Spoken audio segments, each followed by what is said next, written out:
fiery horse with the speed of light, a cloud of dust, and a hearty hi-yo Silver, the Lone Ranger.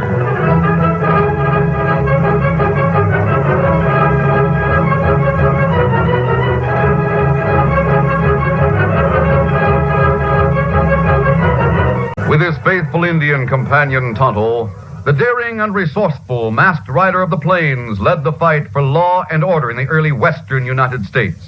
Nowhere in the pages of history can one find a greater champion of justice. Return with us now to those thrilling days of yesteryear. From out of the past come the thundering hoofbeats of the great horse Silver.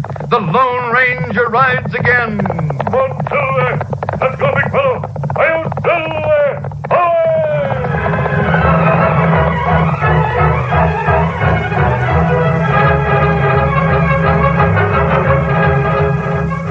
This Lone Ranger program will retell the story of the origin of the Lone Ranger, how he met Tonto, how he got his name, and how the Lone Ranger found the great horse Silver.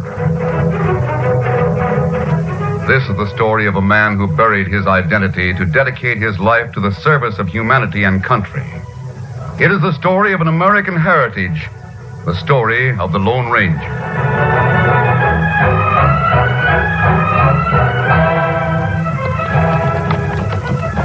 6 men guided their horses along the canyon floor toward the hideout of the Cavendish gang, the strongest, most ruthless gang in all the West.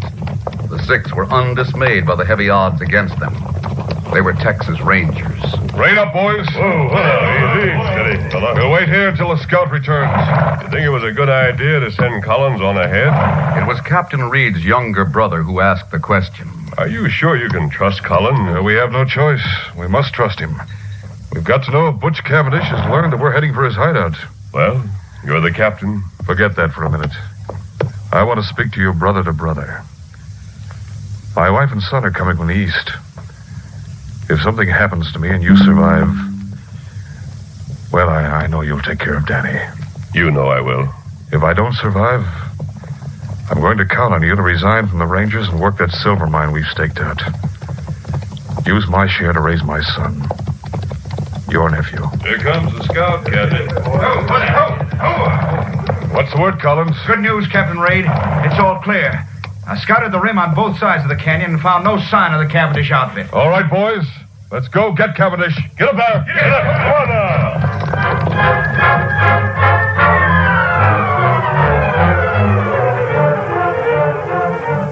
The guide, named Collins, remained behind as the Rangers moved in single file along the floor of the rock-strewn canyon. They didn't know that Collins had lied, that Butch Cavendish and his killers were waiting on the rim of the ravine. Now listen, we'll hold our fire until they're right below. Men on the other side of the canyon will start shooting when we do. We'll have those Rangers trapped between us. Good idea, right, boss. You'll have to shoot straight. Be sure to get all 6 of those men. We can't get down to the floor of that canyon without going all the way back to the hideout. And it'll be dark in half an hour, so don't take chances. When a man goes down, keep on pouring lead into him till you're sure he's dead. Now get ready. Come on, boys. All right, men, open fire.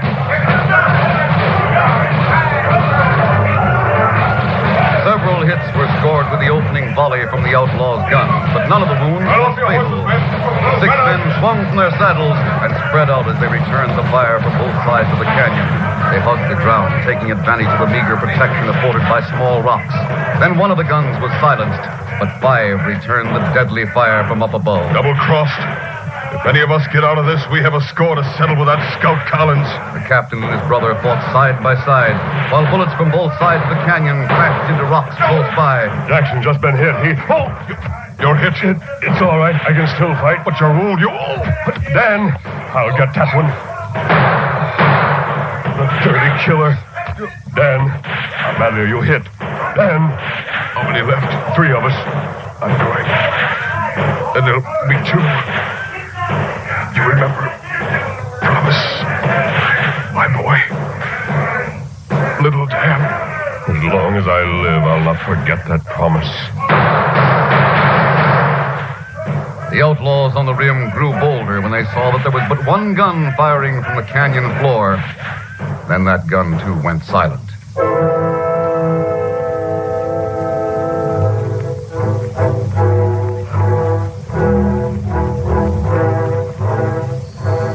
twilight deepened into darkness, relieved by the cold light of a full moon.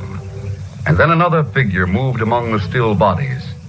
It was an Indian clad in a jacket of fringed buckskin. He examined the men to whom heroic deeds had been a part of each day's work. Him dead. 5 times the Indian found a man whose soul had gone to join the immortals. But when he came to the 6th, he found what Collins had failed to discover. He found a faint spark of life still burning. The Indian lifted this man tenderly in his strong arms and carried him away. The wounded man was taken to a nearby cave where the Indian bathed and dressed the wounds as best he could. Then he took a spade from one side of the cave and returned to the canyon, where he worked steadily until the dead men had been buried. Returning to the cavern, he sat watching, listening periodically to the faint beat of a gallant heart through the remaining hours of the night. Daybreak found that heartbeat stronger. But by nightfall, a new enemy assailed the ranger. The wounds became infective and there was fever. The Indian called on all the lore he knew and went through 2 days and nights without rest in a valiant effort to combat the all-consuming fever that threatened to kill where outlaws' guns had failed.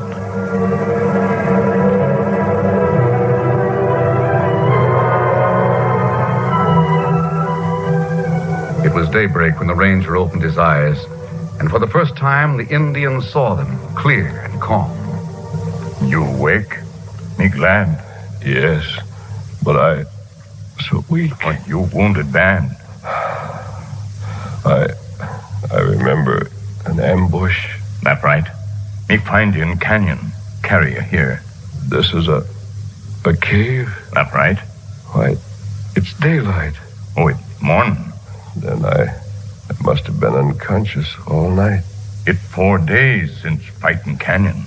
There's something familiar about you. Well, many year ago, when you only boy, you find Indian boy in trouble. You save life, Indian boy. Now I remember. Your name is Tonto. That right. It was you who found me, dressed my wound, saved my life. I remember what you called me years ago. You called me Kimosabe. That right. Kimosabe. It mean trusty scout. Tonto, there were 6 of us in that canyon. The others... what about the other rangers? Other rangers. All dead. Dead. One of them was my brother. You only one left? You Lone Ranger. The Lone Ranger. The only one who knows about that gang. I'm going to get every one of those crooks. I'm going to carry on that war. For every one of the men who died, 100 crooks are going to feel the weight of justice. God willing, I'll make every criminal in the new frontier regret the day you found a dying ranger and nursed him back to life. As soon as I'm strong enough to carry guns, I'll be the Lone Ranger.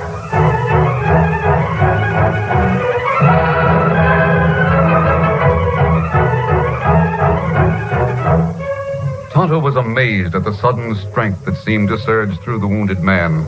He seemed to be transformed by some strange alchemy into the composite of all 6 rangers. In his eyes there was a light that must have burned in the eyes of knights in armor. A light that through the ages lifted the souls of strong men who fought for justice, for Christianity. Tonto, those killers know me by sight. They know one of the rangers escaped. They'll look for him. Them not no one escape, Kimosabe. Tonto bury 5 men. Make 6 mounds. Crooks think you die with others. Then my identity shall be forever buried with my brother and my friends. From now on, my face must be concealed by a mask or disguise. Oh. You stay quiet 5-6 days. Get strength back. Tonto, while we go after the Cavendish gang, we've got to watch for a little boy and his mother who are coming from the east. We've got to go to a silver mine. Silver mine? Yes, a secret one. I know an old man I can trust. He used to be a ranger. He'll stay at the mine and work it just enough to supply the cash we'll need, so much to be done. So much. Maybe better you rest now, Kimasabi. Rest a little while, then talk. Yes, I'll rest a little while. Then we'll make plans.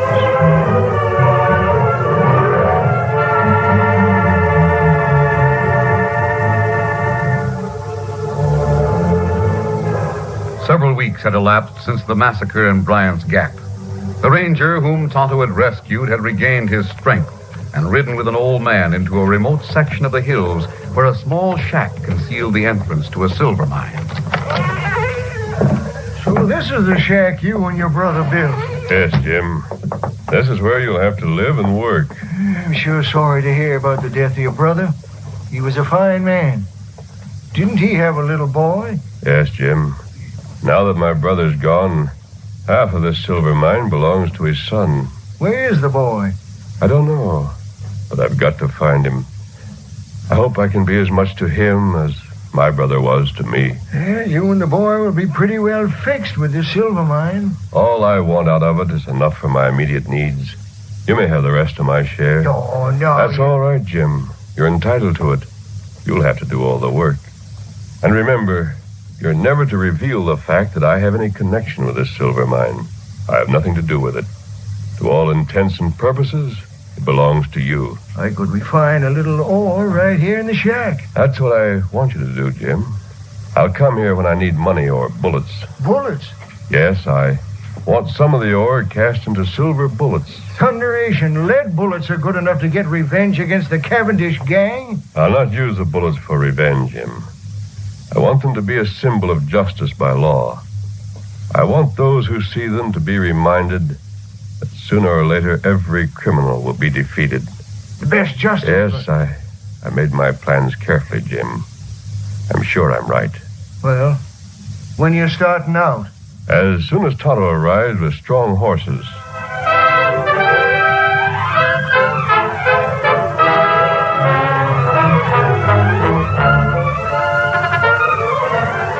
The curtain falls on the first act of our Lone Ranger story.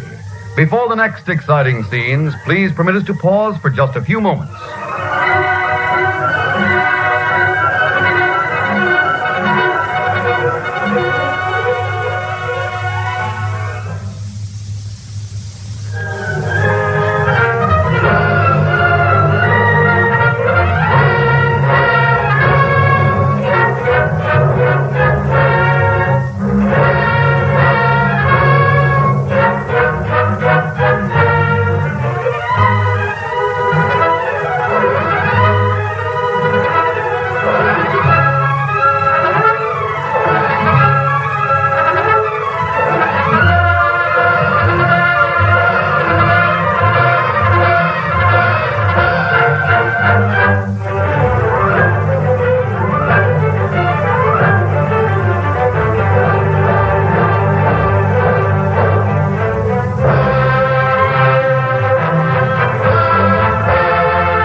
Now to continue our story.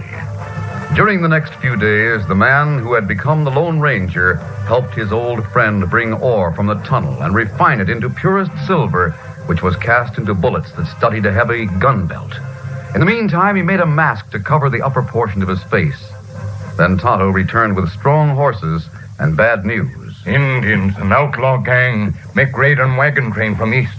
All wagons burned and all people killed.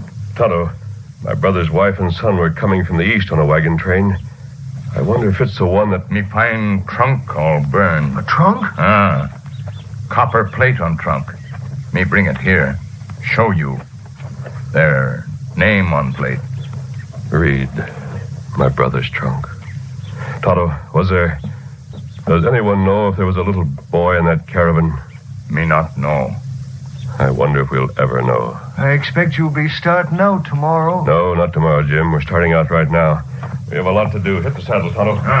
I'll keep an eye on things here. Keep a supply of silver bullets on hand. They'll be ready. We'll be back. Come on, Tonto. Steady. Easy, Tonto. Goodbye, Jim. Goodbye. And good luck to you. Thanks. Get up there. Come on, cover. Good luck, Lone Ranger.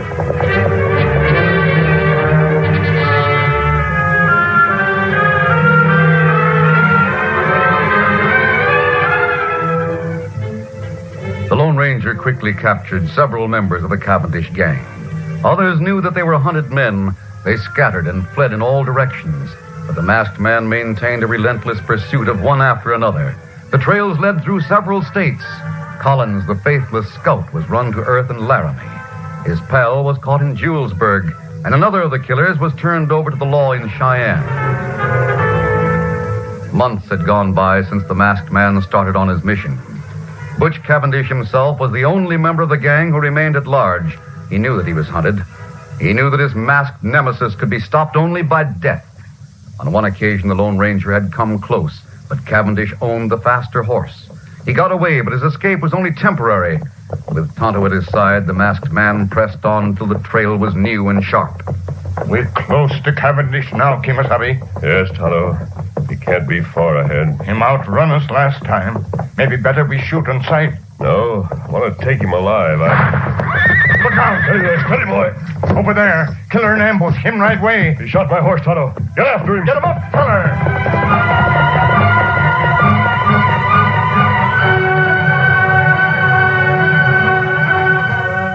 Once more, the superior speed of the outlaw's horse carried Cavendish to safety.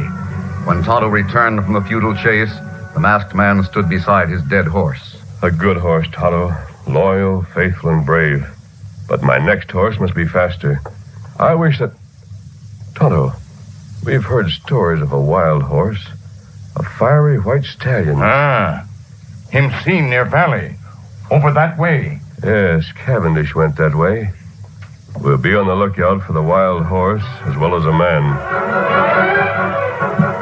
Tonto's horse carried the Lone Ranger's saddle and supplies, while the masked man and the Indian continued along the outlaw's trail with dogged perseverance. In the meantime, a fiery white stallion, the king of Wild Horse Valley, had left the green hills to seek adventure in the outer world. He met a buffalo, a shaggy monster of tremendous size and strength, whose evil eyes burned with a lust for murder as he challenged the white one to battle. It was a fight of earth-shaking fury.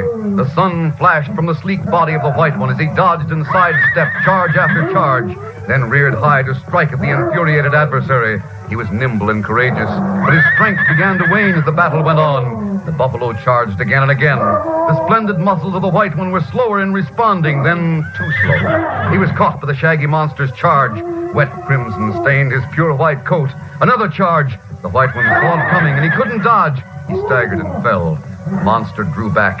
His head was lowered, and he pawed the ground in readiness for the charge that would drive the cruel horns deep into the white one's body, the death charge. And then two shots rang out. The buffalo shuddered from the impact of the masked man's silver bullets. For an instant, he stood motionless, then fell.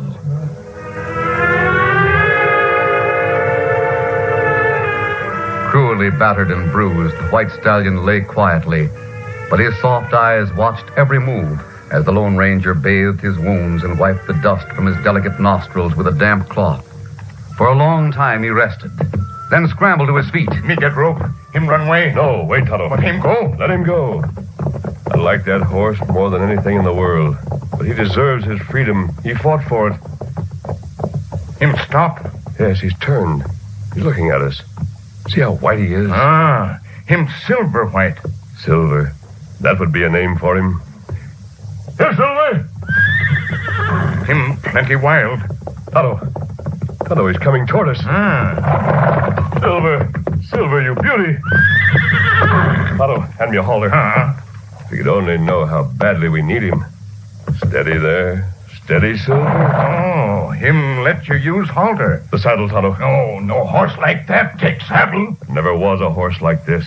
As the mighty stallion felt the pressure of the saddle on his powerful back, he trembled as if from a chill. Every instinct told him he must flee at once to preserve his freedom. Yet he stood his ground, submitting to the things done by the man who had saved his life. It wasn't gratitude that kept him there. It was something stronger, some mysterious bond of friendship and understanding. He heard the man's low voice and liked it. Silver, we're going to be partners. Yes, I'm going to mount, Silver. Don't be afraid. Steady now, fella. Easy. Steady, Silver. It's all right, big fella. Tonto, he's willing. Now I'm going after Cavendish. Come on, Silver! The powerful white stallion had no bit to guide him. It was nothing but a halter, but he seemed to know just what his new friend desired. He was eager to please, eager to show his strength and speed. His flowing mane and tail streamed out like banners in the wind. No hoofs had ever beat the plains like those thundering hoofs of the great horse Silver. Presently, Cavendish came into view. There he is. Come on, Silver! The mighty stallion responded with a new burst of speed that quickly cut down the lead of the man ahead. Cavendish fired wild shots over his shoulder. Again and again he fired until his gun was empty. His horse was no match for the charging white one. Fear and panic filled the outlaw's face. He heard the hoofbeats ever nearer, and then the masked man shouts, I want you, Cavendish! Get away! Get away, you hear me? Let me be! Let me be! Get away, I tell you! The two were side by side. The masked man leaned out, reached, then threw himself at Cavendish. On, Cavendish, on your feet! Don't hit me again. Don't kill me. I'm not going to kill you. I'll let the law do that. The hangman's rope is waiting for you. The masked man's mission was accomplished. He had captured the last member of the Cavendish gang, but there were other outlaws, other trails that beckoned the Lone Ranger Tonto and the white horse Silver. The rest is history. The Lone Ranger turned the blinding light of justice on criminals in all communities, but he never forgot the promise made to his brother, a promise to try to find the boy, Dan Reed. He fought claim jumpers, rustlers, and smugglers. Side by side, he fought with builders of the West, the pioneers in covered wagons, the carriers of mail, the stage lines, and the pony riders. He became known throughout the West by his mask, the white horse Silver, and a ringing cry, Hi-yo, Silver!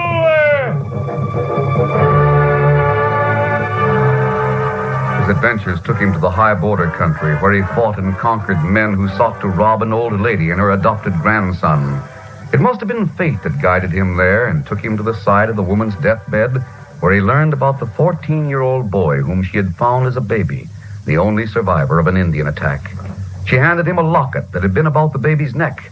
The Lone Ranger found Dan Reed sitting on the steps of the little white house. Do you mind if I sit beside you, Dan? No, sir. Thanks. Your grandmother was a wonderful woman. She sure was. Before she died, she told me all about you. How she had found you as a baby. That's right. I wasn't a real grandson. I was just adopted.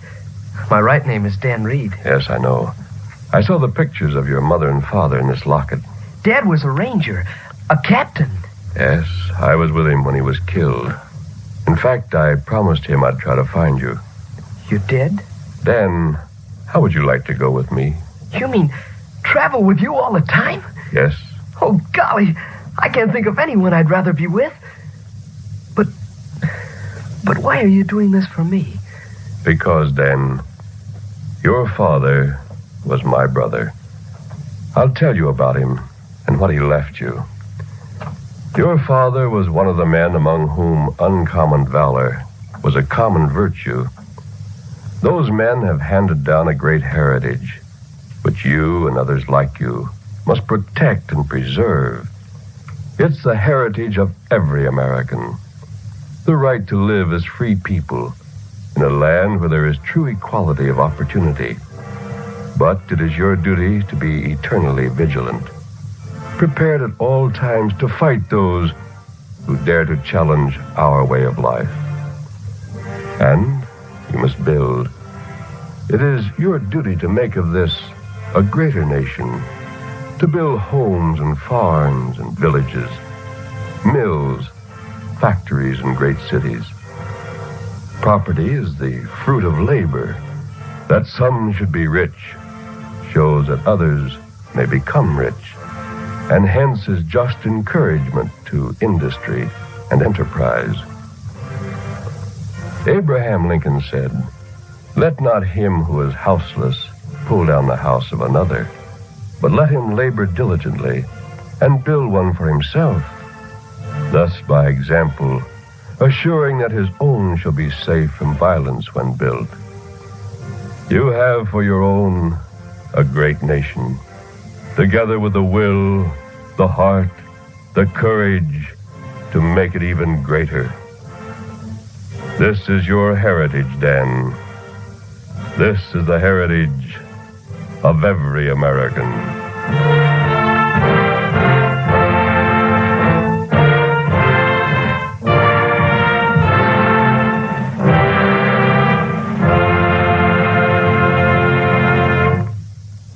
And that is the message of the Lone Ranger.